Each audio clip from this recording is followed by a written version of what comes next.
começamos a falar sobre depressão, hoje nós vamos falar de outros casos práticos onde a gente possa aplicar aquilo que nós vimos ontem sobre a teoria.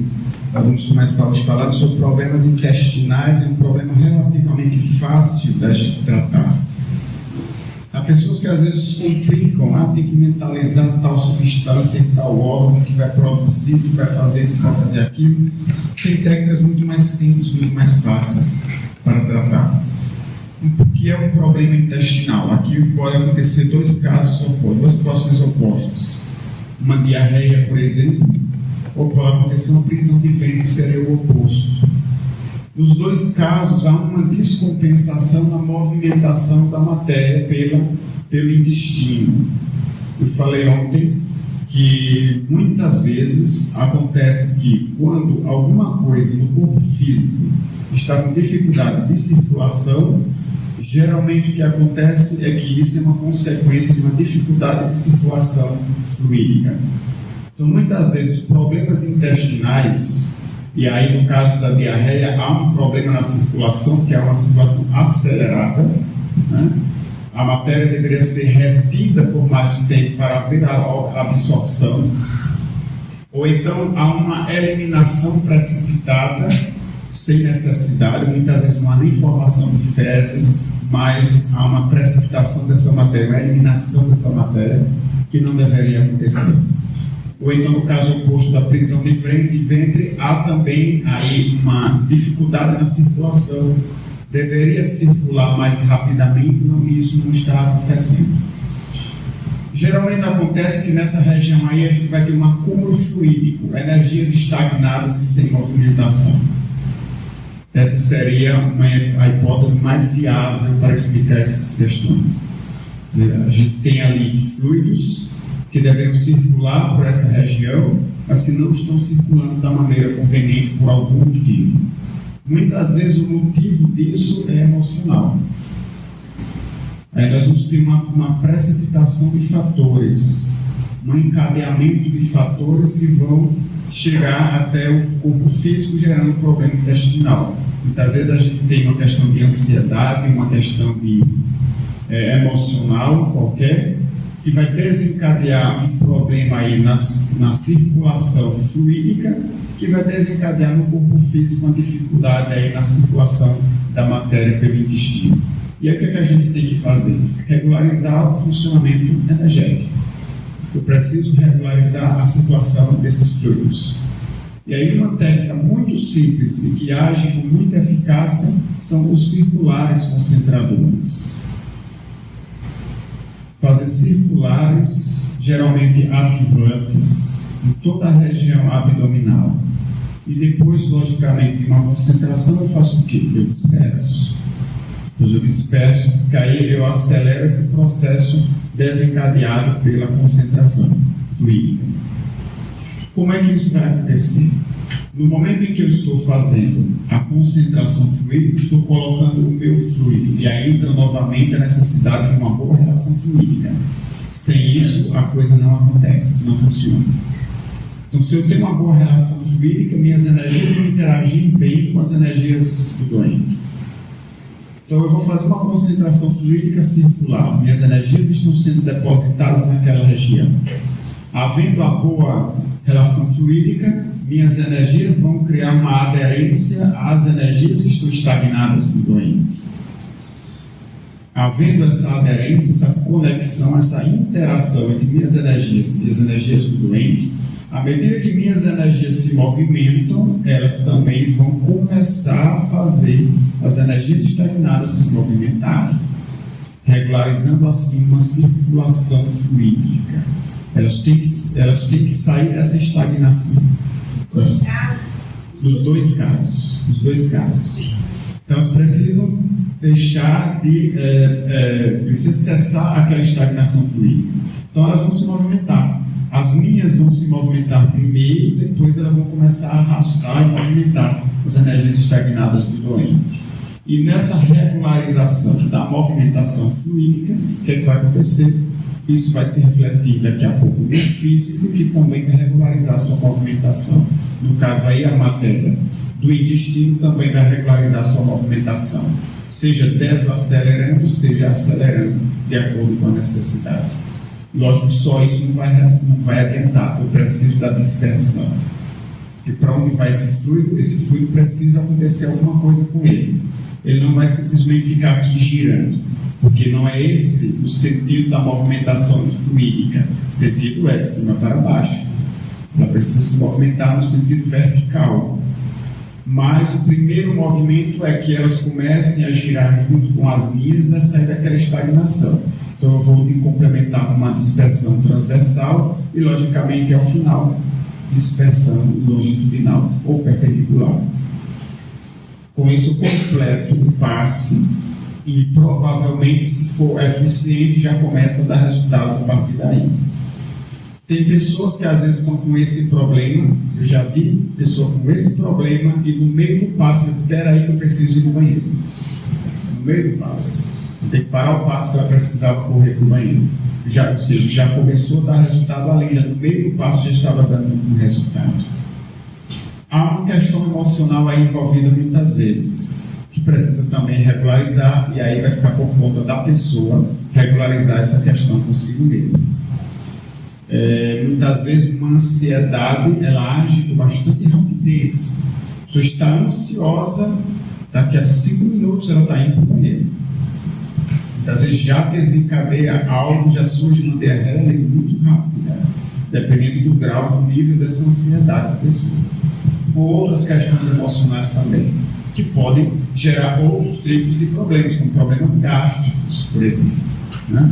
Problema de ansiedade, problema de estresse, muitas vezes o problema gástrico muitas vezes é gerado por uma ansiedade, por um estresse, muitas vezes, não somente por questões alimentares. Na maioria das vezes a recomendação médica para haver uma dieta alimentar no caso da gastrite não é porque a alimentação está gerando gastrite, é porque quando já há uma gastrite, a alimentação acaba prejudicando mais ainda o problema. Então, enquanto ela acontecer, precisa de uma dieta para que a gente não venha precipitar mais ainda o problema, não venha agravar mais ainda o problema. Mas geralmente não é a alimentação que vai gerar a gastrite, mas sim uma questão muito mais de estresse e ansiedade. E aí acaba que qualquer alimento que seja um pouco mais ácido, um pouco mais pesado, acaba refletindo mais nos sintomas dessa gastrite, né? Agora, como controlar um estresse? Isso não é fácil. Eu passei, alguns anos atrás, por uma crise de estresse que durou mais ou menos uns 2 anos. Ela vinha acontecendo, que geralmente ela vai surgindo devagarinho, vai surgindo aos poucos, vai se acumulando com o tempo. E quando eu percebi, quando eu me dei conta, foi quando eu já estava precisando ir para o cardiologista, pensando que eu estava com problema cardíaco. Já estava sentindo as pontadas no peito, já sentia o braço formigar, sentia a perna esquerda formigar também, isso foi se agravando. Procurei o cardiologista, fiz todos os exames, não tinha nada de problema de coração. E ele disse: o problema é estresse. É isso que você tem que controlar. E uma das coisas boas que eu gostei naquela médica é que ela nunca me passou um comprimido sequer. Nunca. Mas para você ter um bom funcionamento cardíaco, dizia, você precisa de 3 coisas. Você precisa de uma boa alimentação, de exercícios físicos e de controlar o estresse. A alimentação eu já controlo mais ou menos. Eu acredito que eu tenho uma alimentação razoavelmente equilibrada. Exercício físico eu não faço. Tempo não dá para fazer, eu não faço. E o estresse eu vou controlar. Eu continuei indo para essa médica durante mais de 1 ano, fazendo um acompanhamento, sempre através dos exames, nunca deu problema nenhum. Nenhuma alteração de pressão, nenhum problema cardíaco, mas ela sempre me perguntava como é que estava a alimentação, como é que estavam os exercícios, como é que estava o controle do estresse. O estresse eu estou controlando. Isso eu posso controlar porque me pertence. Pode não ser fácil, mas é possível de se fazer, qualquer pessoa pode fazer. Às vezes a pessoa pergunta: como é que se fazia então para controlar o estresse? A gente vive num mundo altamente estressante, não é fácil. altamente estressante e competitivo. E você tem que ser a cada dia melhor no que você faz. E a cada dia você tem que fazer mais e mais e mais para continuar sendo competitivo. Para continuar conquistando coisas, conquistando posições. Então o Espiritismo é a grande ferramenta para a gente controlar o estresse. A gente compreender, e aí vem algo que eu falei ontem. A gente precisa, acima de tudo, buscar essa convicção de que nós somos seres espirituais e não materiais. Porque enquanto a gente tiver mais certeza de que nós somos seres materiais e a gente duvidar de que nós somos almas, espíritos, nós vamos continuar valorizando e buscando muito mais as coisas materiais. Muitas vezes a gente diz, eu preciso de 2, 3 empregos que é para dar um conforto para a minha família. Isso pode ser nobre, mas ao mesmo tempo a gente está ensinando a família a continuar sendo competitiva, assim como nós, ou seja, nós estamos ensinando eles a alimentar a mesma sociedade que a gente tem hoje, ao invés de começarmos a mudar o estilo de sociedade que a gente tem. A gente vai alimentando-a através dos nossos procedimentos e daquilo que a gente ensina para os nossos filhos e nossa família. A gente não tira um tempo para olhar o pôr do sol. A gente não busca a natureza. A gente não costuma olhar para o céu, para ver as estrelas, para olhar a lua. A gente não costuma fazer isso. A gente está acostumado a olhar ao redor e ver apenas concreto, nada mais do que concreto. As relações familiares, elas estão cada vez mais enfraquecidas. As pessoas não se encontram mais, não se conversam, não se abraçam. Elas só mandam mensagens pelo WhatsApp. Mesmo quando é data de aniversário, as pessoas nem mesmo telefonam para fazer o outro ouvir a sua voz, o que você tem a dizer. Mandam uma mensagem, às vezes apenas um símbolo, através do WhatsApp. Então, as relações estão ficando mais frias. Se por um lado o WhatsApp ele aproxima as pessoas que estão longe, ao mesmo tempo ele distancia as pessoas que estão próximas. Então, mas isso cabe a quem? De quem a responsabilidade é nossa, puramente nossa. Nós temos a capacidade, nós temos o pensamento e a vontade de querer ou não querer, de mudar ou não mudar, de continuar alimentando o mesmo sistema social que a gente tem, e de começar a fazer as mudanças a partir de nós mesmos e da nossa casa. O Dr. Brian Weiss, criador da terapia de regressão a vidas passadas, norte-americano, o primeiro livro que ele escreveu, Muitas Vidas, Muitos Mestres, ele escreve a história, como é que ele chegou a descobrir a reencarnação. Ele que era materialista, era um psiquiatra, nunca pensou em religião, espiritualismo, reencarnação, nunca pensou em nada, parou de pensar em nada disso, mas num determinado instante, com uma das suas clientes, a Catherine, ele usava regressão de memória, não a vidas passadas, mas usava regressão de memória, muitas vezes buscando, através do transe hipnótico, algum trauma na infância dos seus pacientes, mas naquele dia, com aquela regressão de memória, a paciente começou a relatar uma vida anterior. E isso foi prosseguindo nas sessões seguintes. Ele tomou um susto enorme, porque ele não estava acostumado àquilo, nunca tinha lido nem se preocupado com aquilo. Mas ela relatava dados biográficos, dados históricos relativos a uma personalidade e a várias personalidades anteriores, inclusive uma reencarnação junto com ele, de que ele já era conhecido de outras encarnações. E aquilo foi um choque enorme para ele. E ele disse que quando ele buscou na biblioteca da universidade, a respeito do tema, ele encontrou muita literatura a respeito do assunto, muita literatura científica a respeito do assunto. Mas como é que ele nunca percebeu que existia aquela literatura? Porque ele nunca se interessou pelo tema. E depois ele tomou coragem, foi contando para os outros colegas dele de profissão e foi verificando que os colegas também já tinham passado por situações semelhantes. Mas por que eles nunca falaram? Com medo de represálias, com medo das críticas. Porque a profissão ela requer um certo status materialista, um pensamento materialista. Quando se fala de reencarnação nesse meio é complicado. Por isso os colegas nunca tinham comentado nada, mas todos eles já tinham passado por alguma situação parecida. A esposa do Dr. Brian era também psiquiatra, então eles dialogavam em casa a respeito do assunto e ela servia meio como de advogado do diabo. que ela ficava tentando, lhe questionando, buscando outras alternativas de explicação. E os dois juntos chegaram à seguinte resposta: não tem qualquer outra coisa que explique isso a não ser a existência da reencarnação. Eles buscaram por todos os meios encontrar respostas, mas nada conseguia explicar a não ser a reencarnação. A partir daí, ele tomou a convicção de que ele era um espírito, coisa que ele nunca tinha parado para pensar. Agora ele sabia que ele era um espírito. E ele diz no livro, isso mudou completamente a sua vida, de uma hora para outra, completamente. Tanto é que ele tomou coragem, deixou a psiquiatria convencional, criou uma nova terapia para o tratamento das pessoas, usando regressão a vidas passadas. Se os colegas dele nem mesmo tinham coragem de comentar o assunto, ele teve a coragem de jogar tudo pro alto. Então, ele era coordenador do departamento de psiquiatria na universidade. Ou seja, havia vários profissionais e professores sob a sua coordenação. No entanto, ele jogou tudo isso pro alto. Não teve medo das críticas, não teve medo de perder a profissão, não teve medo de ter seu título cassado, não teve medo das críticas que ele ia receber das pessoas.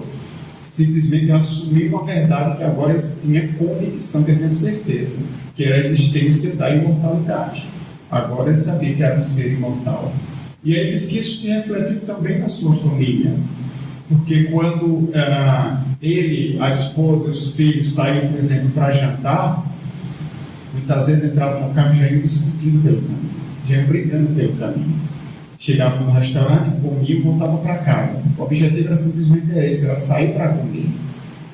Mas agora a coisa mudou completamente de figura. No carro já não tinha mais brigas, já não tinha mais discussões.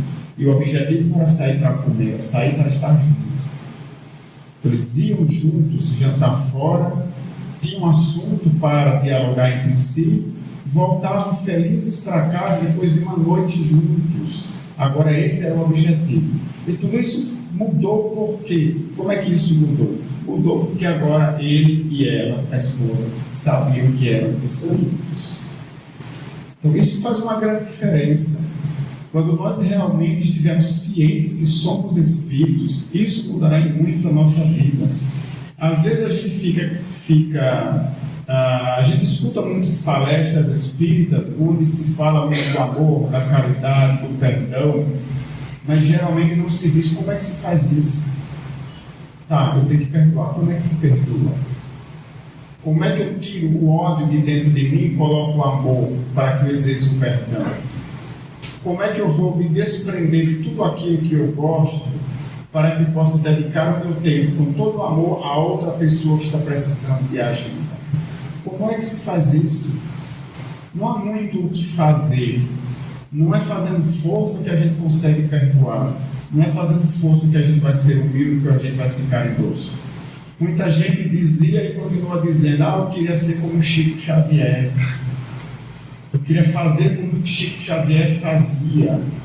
E às vezes a gente compreende, como espírito, nós compreendemos o valor, por exemplo, do perdão, mas a gente fica meio que perdido na hora em que a gente percebe que tem que perdoar algo ou alguém, porque a gente não sabe como é que tem que fazer, qual é o primeiro passo que tem que dar. E o primeiro passo é esse, é saber que é imortal. Esse é o primeiro passo. Kardec escreveu lá no Evangelho segundo o Espiritismo, nos primeiros capítulos, um texto intitulado O Ponto de Vista. Se a gente tem um ponto de vista material, a nossa maneira de pensar e de proceder é completamente diferente quando a gente coloca a nossa vida sob um ponto de vista espiritual. Mas para fazer isso, eu preciso saber que eu sou um espírito. E isso vai fazer a grande diferença e a grande transformação nas nossas vidas.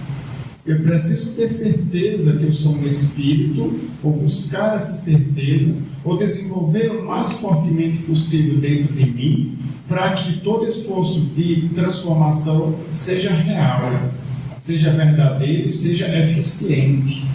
Senão eu vou só ficar fazendo força, e aí o que vai acontecer muitas vezes?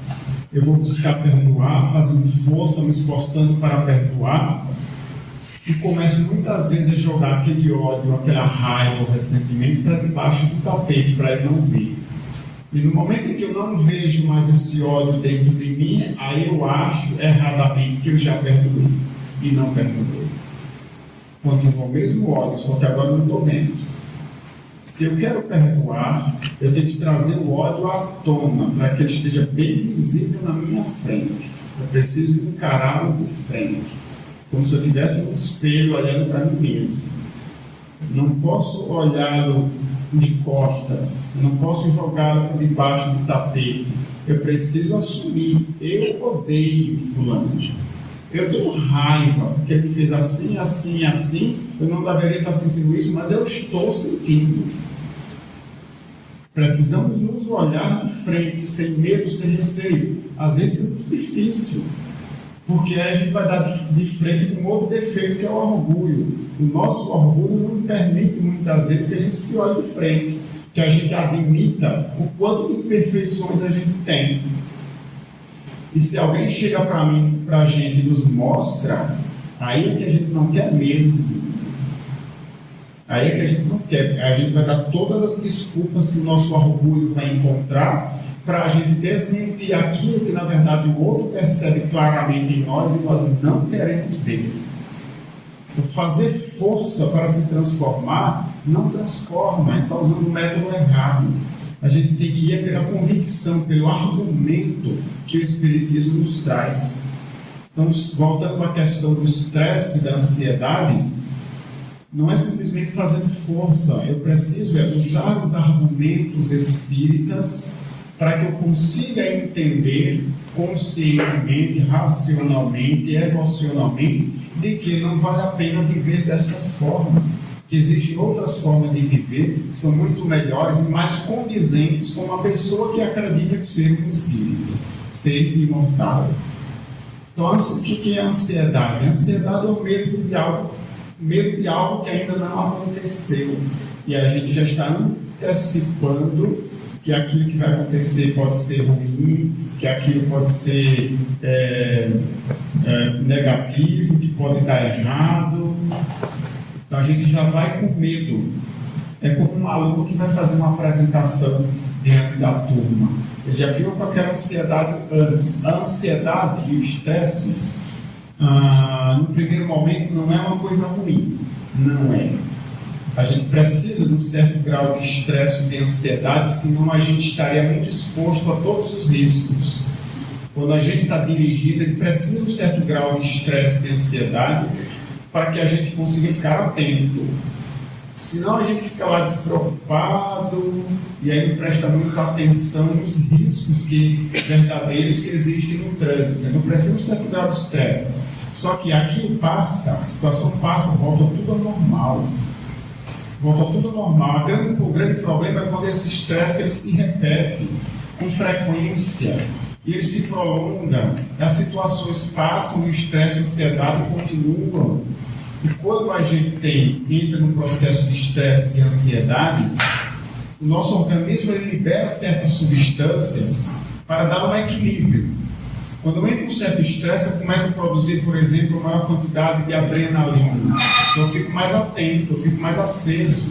Se eu estou à noite andando numa rua escura sozinho, a pé, isso gera um certo estresse, uma certa ansiedade, porque a gente sabe que há um risco verdadeiro ali, algo pode acontecer. E o organismo nos prepara para isso, para essa situação, produzindo adrenalina e outras substâncias que vão nos deixar em estado de alerta para encarar o perigo, para fugir ou para a gente estagnar.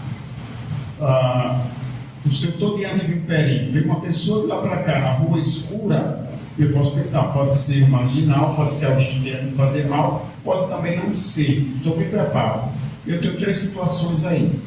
Ou eu vou fugir, dar meia volta, sair correndo, ou eu vou encarar o problema, ou então, como alguns animais na natureza fazem, às vezes acontece com o ser humano, ele simplesmente vive um estático, se imobiliza, não consegue sair do lugar. São reações normais que existem no ser humano. Só que essa substância, adrenalina e outras, se elas ficarem através de um processo de estresse sendo produzidas continuamente, elas começam a se tornar tóxicas porque vamos estar num alto nível no nosso organismo. E aí é que vai nos prejudicar. E vai começar a gerar uma baixa nas nossas defesas, no nosso sistema imunológico, que vai abrir brecha para outras complicações que podem surgir. Aí está o grande problema, o grande perigo do estresse e da ansiedade. Então a gente aprender a controlar usando os argumentos espíritas. Chico Xavier, apesar de toda a fama, né, todo o status que ele tinha no meio espírita, ele sabe o status moral, não era um falso status, o status moral que ele tinha no meio espírita, ele morava numa casinha pobre. Para ele aquilo era mais do que o suficiente, não precisava mais do que aquilo. Para ele aquilo não estava bom, e era o suficiente.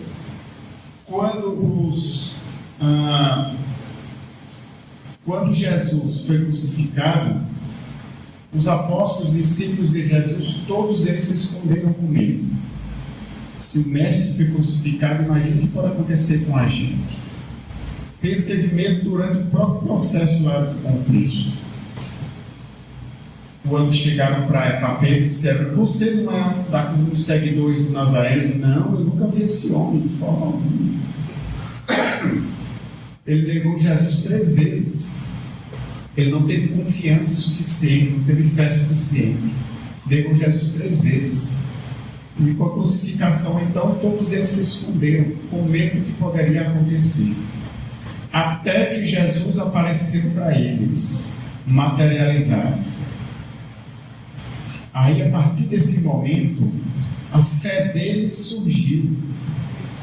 Uma força que eles tinham interiormente e não sabiam, apareceram, eclodiram.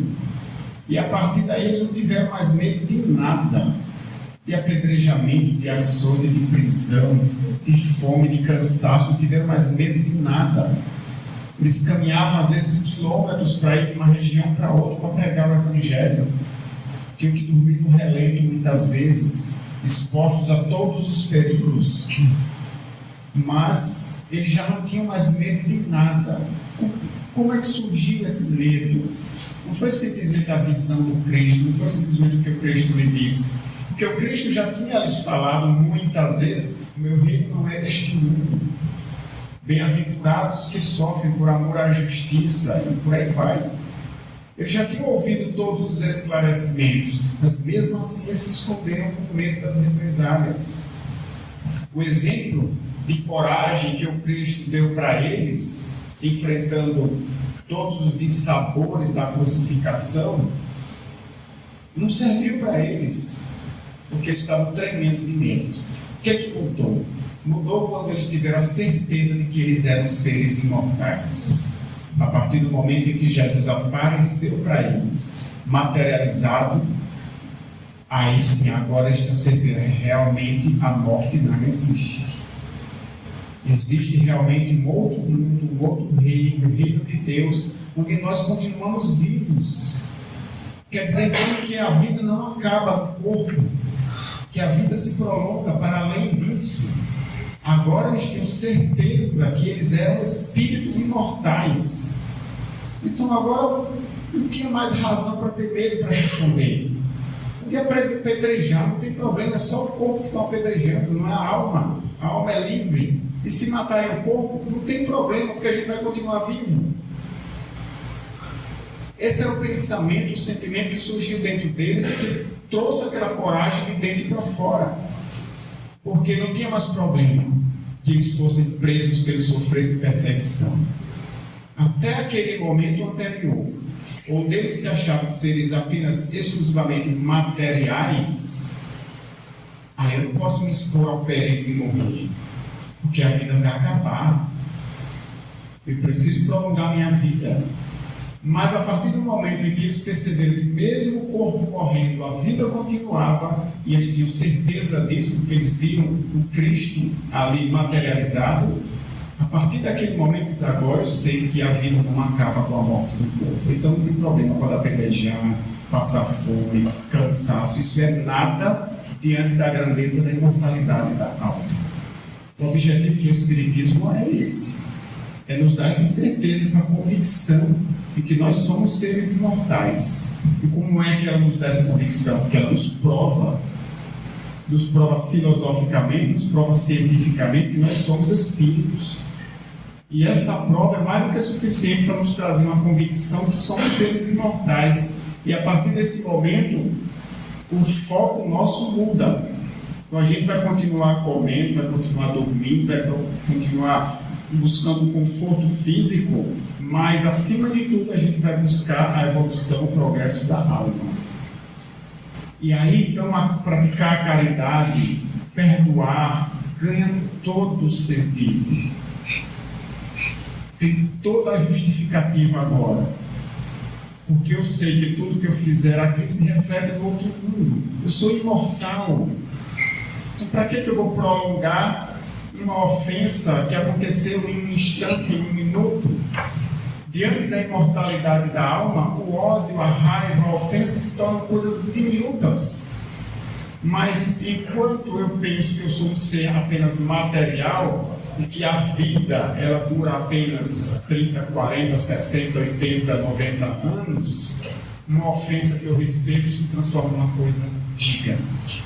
E aí vem o ódio, vem o ressentimento. Mas se eu sou um ser imortal, ou seja, vou viver pela infinitude. Então, o que é uma ofensa de um dia? Não é nada. Não vale nem a pena prestar atenção nisso. Automaticamente vem o pensamento do perdão. O sentimento do perdão. Então nós precisamos urgentemente, a cada dia, fazermos essa reflexão: até que ponto eu realmente acredito na reencarnação, até que ponto eu acredito em Deus, na existência de Deus, mesmo sem vê-lo, até que ponto eu acredito que eu sou um espírito, até onde vai a minha convicção, a minha certeza. Porque quanto mais eu aumento essa certeza, mais fácil se torna a gente se transformar. Então, a ansiedade pelo dia de amanhã, estresse porque o trânsito está congestionado, que nada. Isso é pequeno demais para um ser que é imortal. Então, a gente vai acabar desenvolvendo uma serenidade, uma tranquilidade. Chico Xavier viveu 92 anos, não é isso? 92 anos. Chico Xavier dormia poucas horas, muito poucas horas.